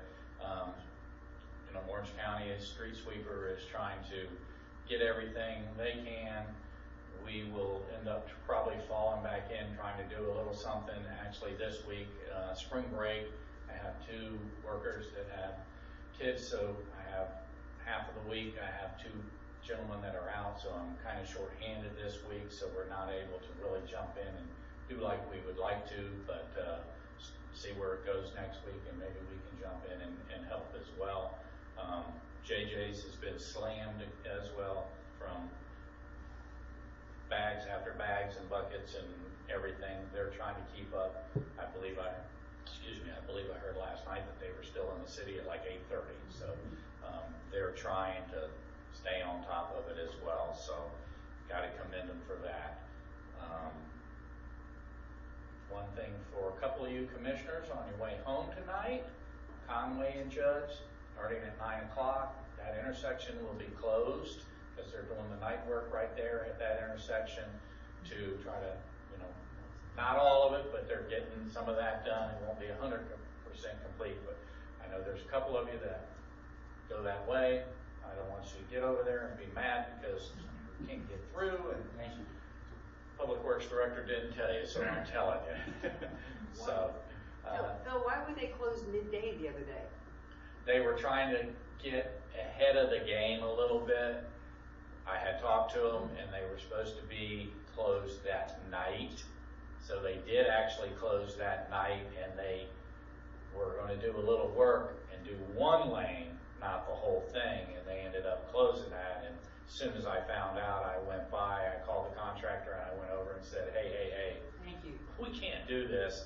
And it took them another 30 minutes to get off the road and get things picked up, but they did move out of there. So I was the one that contacted the city because I went that way and there was nobody directing traffic. Yeah. And people were going in the grass and backing up. Yeah, it was. So thank you for handling that. It was there was a little miscommunication there type deal. So, but they, like I said, tonight they will be closing that again, back open by, I think it's 6 o'clock in the morning, for all that. That's all I have. Thanks, Phil. Okay, Mayor, now we're on Mayor's report. Oh, mayor's report now? Yes, sir. Okay, he did not have one that I'm aware of. He's at the beach. Fantastic. All right, so we'll move on to commissioners' reports. Yes, sir. All right. Mr. Frank Bertoldi. Thank you, Your Honor. Case, it came up before, this is my last meeting. I didn't move to Florida to get into politics. I came here, and at the time there was a lot of commissioners leaving the council, and we were actually afraid, read the law, that if they lost one more, the government could come in and appoint your commission. That's the main reason I got involved. But like I said, anything I wanted to do, I wanted to try to do it right. And I just thank everybody for their help. And thankfully I had the opportunity to serve the community. I enjoyed working with all the other commissioners. I think they're all on a good track, have the city in mind. The one thing that bothers me is with the residents. I wish the younger residents would get more involved with the city. I mean, they live here, they have their families here. I know they're busy, I know a lot's going on, but you have to take care of where you live. That's my firm belief. If you don't, it'll go away. So I just wish the residents, and if you don't want, I mean, you don't have to volunteer for a seat, figure I'm in politics the rest of my life. If you do it and spend a couple of years, that would be great. That would be wonderful. Your voting record for the city is horrendous. It's absolutely terrible. And I don't know, I guess people are too busy to come and vote, or what their excuse is. There is no excuse. I mean, we had a mayor election, there's 5,200 registered voters, only 700 and some showed up at the polls. That's pitiful. But anyway, there's a lot of people that gave their life and time so you would have that right. And by you voting, you can pay them no higher honor than to vote. And I'm sure they'd be smiling down on you. So take your time. If you can't get involved in the city and the way it's run, at least go vote. With that being said, to my fellow council members and city staff members, even though they're not active, they're the ones that pay the bills. They're the ones that put the money up that we decide where it's going. So I would hope in the future you show good restraint for their money and their investment in the city. And I want to thank Chief Grimm. He's been a big help to me. City staff, they were good. Phil and the council and Rick have all been a big help. I applied myself the best I could. I went and took classes, and I'd like to see more people do that, to go to the classes. Believe me, you learn a lot. And with that being said, and I'll miss the council, I'm not leaving the city. Family matters keep me from being in Orlando all the time. But I enjoyed it, and I thank everybody, and I hope I made good decisions for the city. Thank you.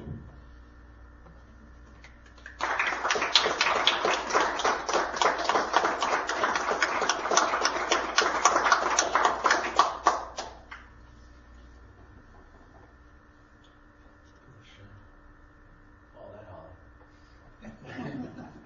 No report. Commissioner Shaw? Nothing to report, thank you. I just say, Frank, it's been an honor to work with you on the council. It's nice to have someone to look up to as an example, and I appreciate your professionalism. You and your wife, Carolyn, have added to the city. No sooner did you get here, you were looking to figure out how you could help, and that's a testament to you and your character. Obviously, I wish you could stay because I value your insights and opinion, because I know that they are rooted in what's best for folks. There's no question about that. But I think at this stage, we don't have to carry on like they do in DC and work until we expire on the floor of, Capitol Hill or wherever it ends up being. And I think you having the opportunity to invest in your grandchildren is no higher calling. So I pray the Lord just continues to bless you and your life as you move forward, and hopefully we'll still see you at some events. Thank you. All right, take care. Mr. Vitoli and Smith, I'll address both at the same time. I've heard things over the years of, I'll paraphrase Abraham Lincoln saying, if you want to see the true character of a person, give them a position of power. The other thing I heard this morning at the men's breakfast at Discovery Church Tuesday morning, 6:30 a.m. For anybody who'd like to attend. Great breakfast.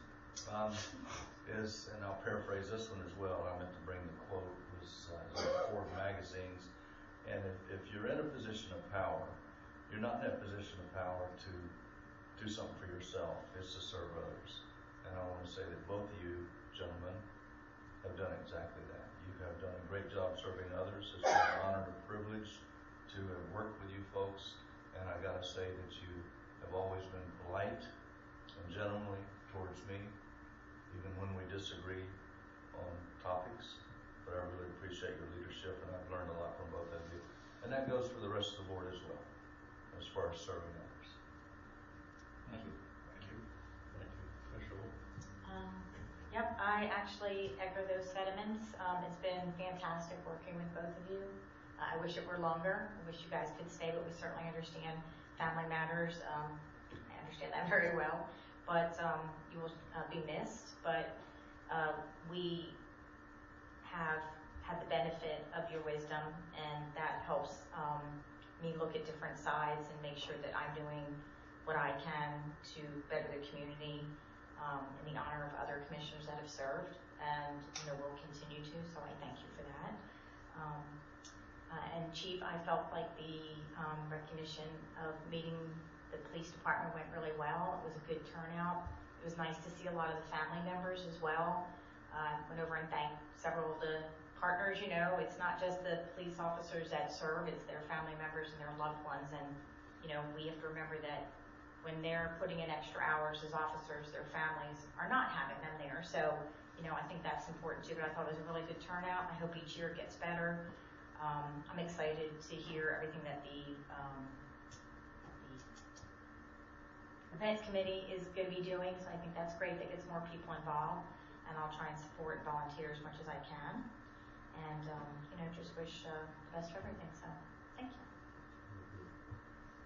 Commissioner Smith. Thank you, Your Honor. I have a couple of items. My computer keeps going out long. You can put it on never shut up. There is a mode. Then it would haunt me more than it already does.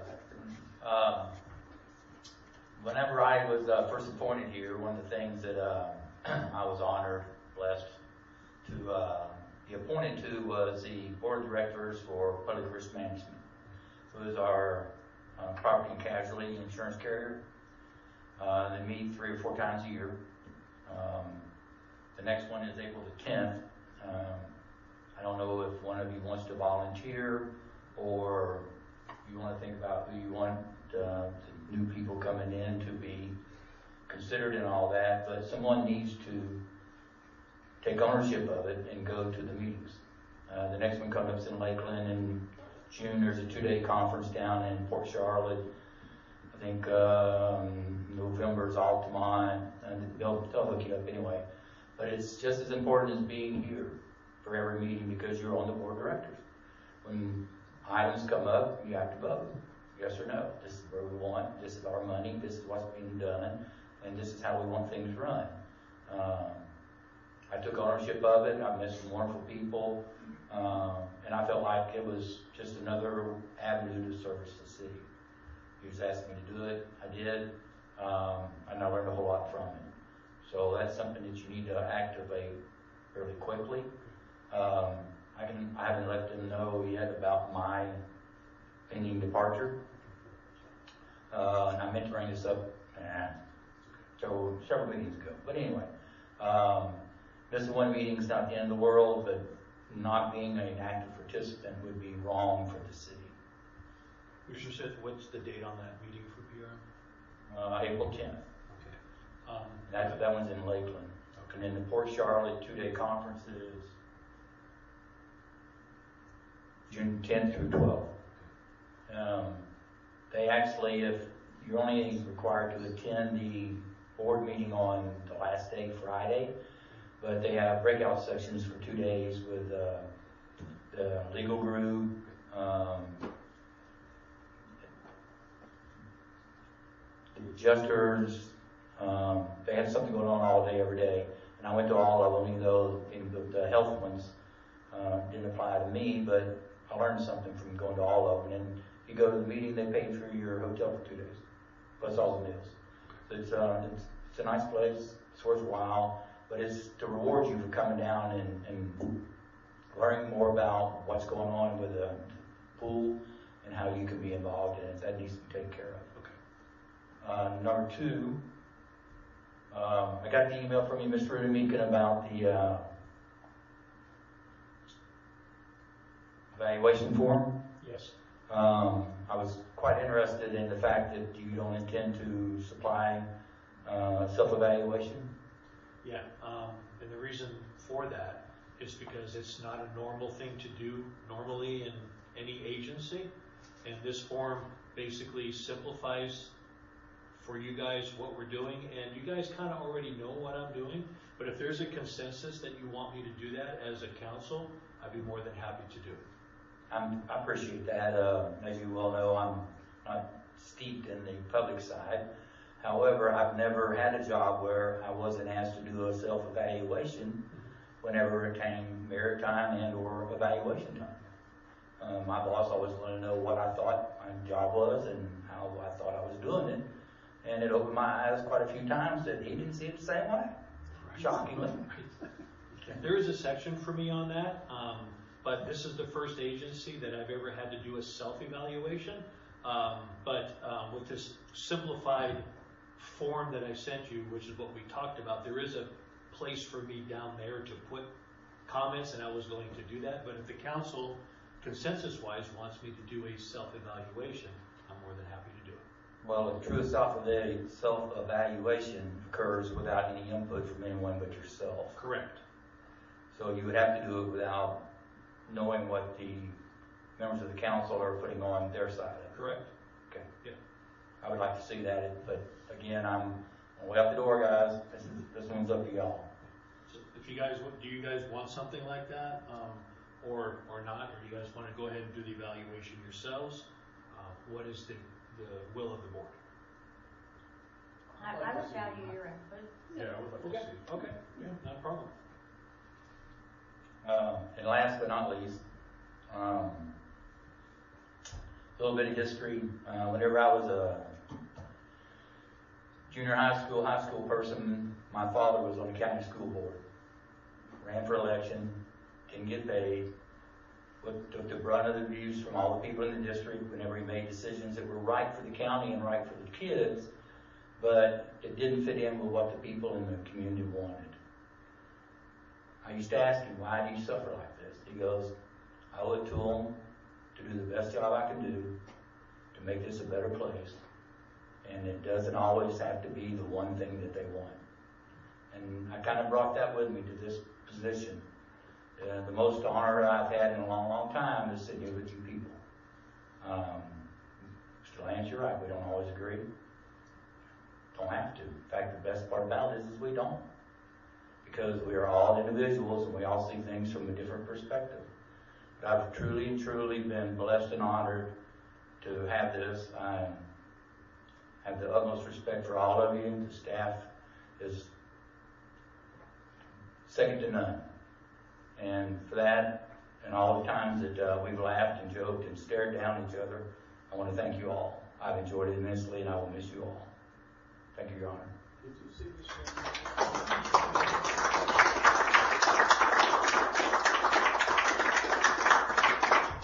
Motion to adjourn. Second. As the mayor this evening, and I haven't recognized Commissioner Gordon, so if I could just do that. Stan, again, you came in at a time when we needed someone, and you volunteered, like many of us have all volunteered to step in this role. And it's been exciting to see you from the beginning to now, and how you've grown and how you've built your, over time, a little more timid in the beginning, but then once you kind of came into your own, you were always able to articulate your thoughts and position with clarity, and I always found that very refreshing, because if I was kind of not sure on something, I knew that whatever you would bring would be well thought out considered, and kind of a check and balance on my own self to know if I'm in the neighborhood of a good decision. I'm gonna personally miss you very much, because there were times when you just kind of turn and look, and I didn't know what that meant usually, but I figured it meant I was supposed to talk or something. Which was good. Like, it was kind of like a cue that I needed to probably say something. So anyway, you will be missed, sir. And I know you took a hold of PRM and by the horns and owned it, and I appreciate it. I think at one time I was made that. You're still the alternate. Yeah. Brian, now? April 10th. You're in. Lime Street, Lakeland. Yeah. So I better check on that date real quick. I'm glad to know that. And anyway, taking care of family is number one priority, and I wish you well, and as you go forward, and pray the Lord continues to bless you and good health. And I know you love to travel, and I hope you get to do more of that in the future. And now you're leaving the area, right? I am. Okay. Well, if you get lost and you want to come back, you know where our Christmas thing is going to be. Maybe you want to come and visit the little beer garden and hang out, maybe. But good luck on everything. Thank you very much. I appreciate it. Yeah. Anything else, anybody? We're good. All right. Now you can do that. Motion to adjourn.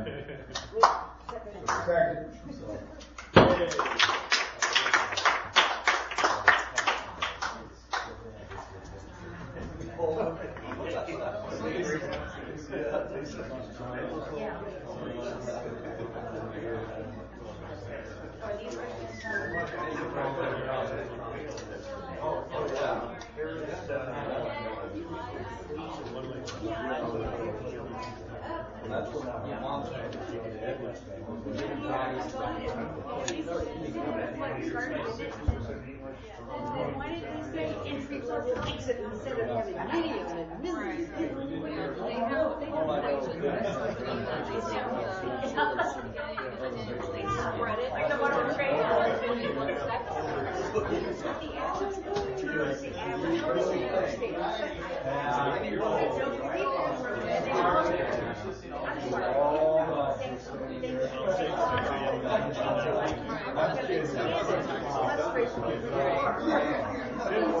Well, that's like entry level of like, hello.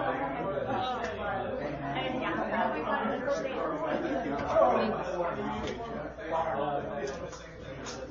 Meanwhile, I feel like I feel a little asshole myself.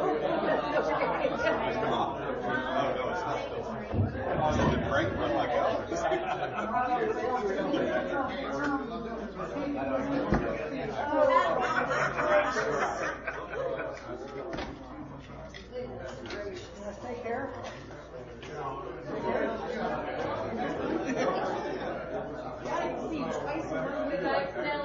What's up? Yeah.